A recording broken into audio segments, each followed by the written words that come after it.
Welcome to Berry Life. Today we're going to be making clarified butter, or it's commonly referred to as ghee in India.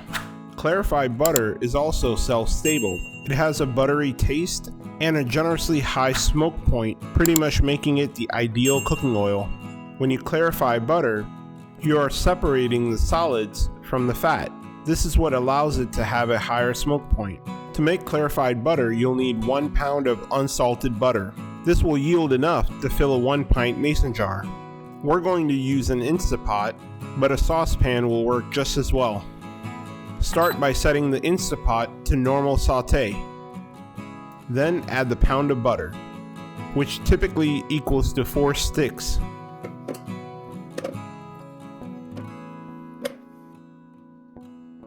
Allow the butter to melt completely. This usually takes a few minutes. Feel free to give it a stir to help the butter melt evenly. Having clarified butter on hand, you'll be amazed at how versatile it is. You can use it to sauté, stir fry, use it in baking recipes. It's just amazing. We're going to bring everything to a boil and let it boil for about 10 minutes.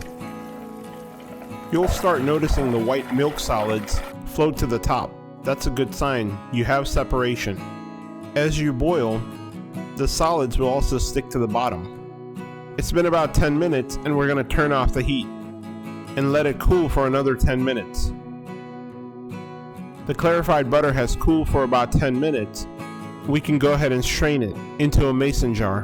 What we made here is a light clarified butter. If we boil the clarified butter more, we would get something called brown clarified butter. Brown clarified butter is very useful in baking recipes like cookies. It adds another depth of flavor. Now that we've strained it once, we're going to strain it again to remove as many solids as possible to get a purer yield. There you have it, clarified butter or ghee. Use it to your heart's content in your favorite recipes. Hope you enjoyed this video. Please like and subscribe to help support our channel, and follow us on Instagram at Berry Life. Thank you for watching. Enjoy!